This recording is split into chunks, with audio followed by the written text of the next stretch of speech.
Assalamualaikum warahmatullahi wabarakatuh. Perkenalkan, nama saya Ina Sundari Bakri dengan NIM L0212011014, Prodi Manajemen Sumber Daya Perairan, Fakultas Ilmu Kelautan dan Perikanan, Universitas Hasanuddin.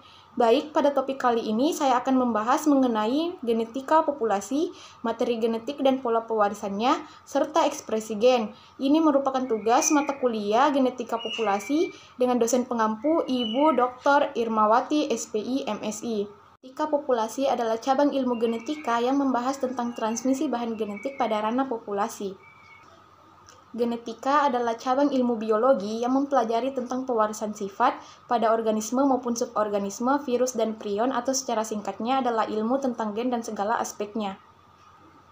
Para ahli genetika memandang populasi sebagai sarana atau wadah bagi pertukaran alel-alel yang dimiliki oleh individu-individu anggotanya. Genetika populasi di bidang perikanan banyak digunakan sebagai metode atau alat analisis dan evaluasi untuk meningkatkan produksi dan menghemat biaya-biaya produksi dalam industri aquacultur.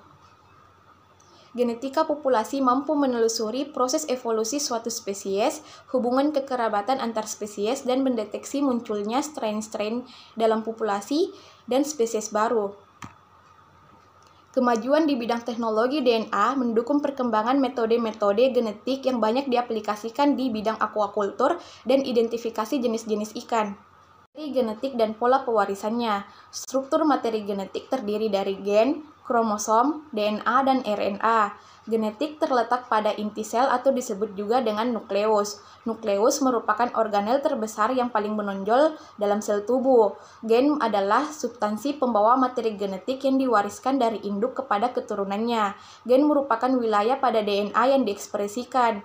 Dalam suatu wilayah pada DNA terdapat lokus. Lokus ialah letak suatu gen pada kromosom. Satu lokus, satu alel akan menghasilkan individu homozigot. Satu lokus, dua atau lebih alel akan menghasilkan individu heterozigot.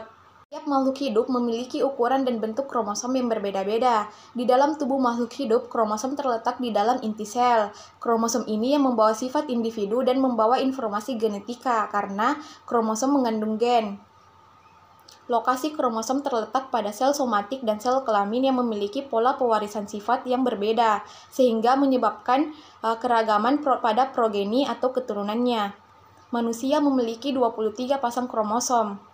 Kromosom manusia terdiri dari 22 pasang kromosom tubuh atau autosom dan 1 pasang kromosom seks atau gonosom. Kromosom tubuh akan menentukan sifat-sifat manusia, karakteristik manusia, dan penyakit jika ada pada keturunannya, misalnya hemofilia, sedangkan kromosom seks akan menentukan jenis kelamin pada manusia. Protein yang ada di dalam kromosom berupa histon. Histon merupakan protein yang memiliki konsentrasi asam amino tinggi dengan gugus tambahannya adalah NH2. Histon ini melekat erat pada DNA yang membentuk subunit-subunit seperti manik-manik pada rantai DNA yang disebut dengan nukleosom. DNA terdiri atas asam nukleat, asam fosfat, dan basa nitrogen. DNA merupakan materi genetik yang menentukan sifat dan karakteristik fisik seseorang, juga dapat digunakan sebagai pusat informasi. DNA ini bisa diperbanyak dengan cara menggunakan suatu alat yang disebut dengan PCR. Sedangkan pada RNA merupakan salah satu materi genetik yang terdiri atas nukleotida. Setiap bagian nukleotida terdiri atas 3, yaitu basa nitrogen, gula pentosa, dan gugus fosfat. Terdapat 3 molekul RNA dalam sel, yaitu mRNA, tRNA, dan rRNA.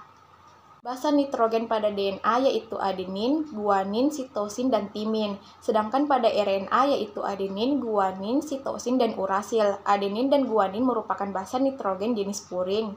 Sedangkan sitosin, timin, dan urasil jenis pirimidin.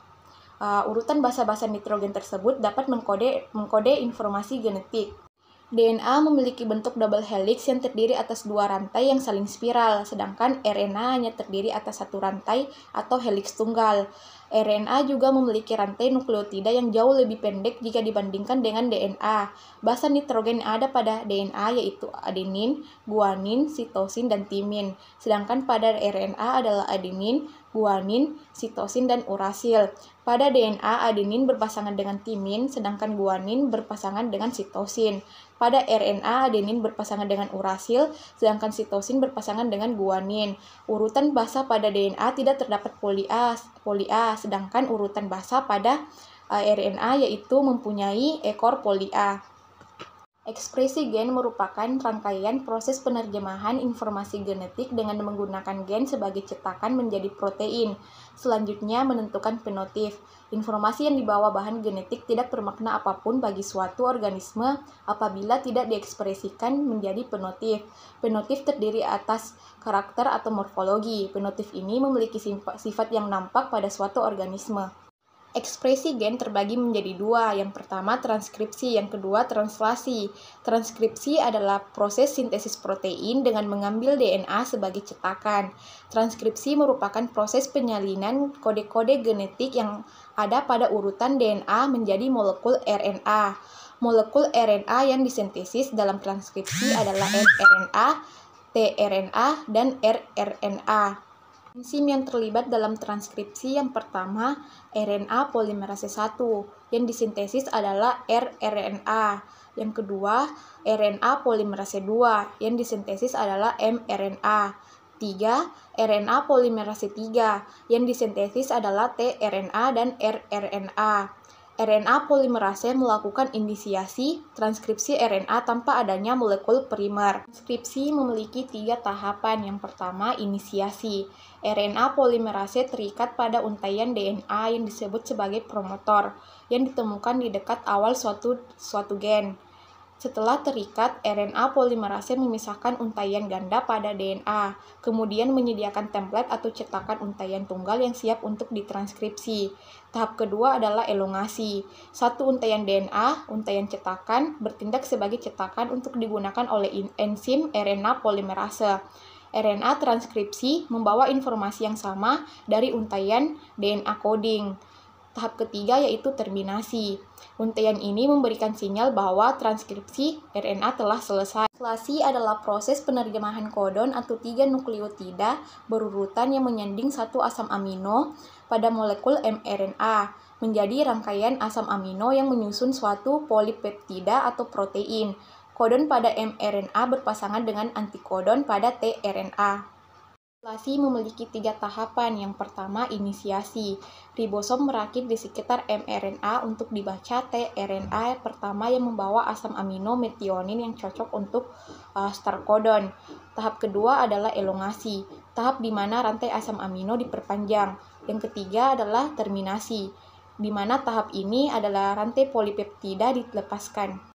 Kode genetik adalah kode yang berisi urutan nukleotida atau basa nitrogen yang membentuk suatu protein. Ada 4 basa nitrogen yang membentuk RNA, yaitu adenin, guanin, sitosin, dan urasil.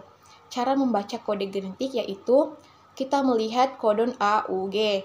AUG di sini merupakan asam amino metionin. Sekian dari saya, kurang lebihnya mohon dimaafkan. Wassalamualaikum warahmatullahi wabarakatuh.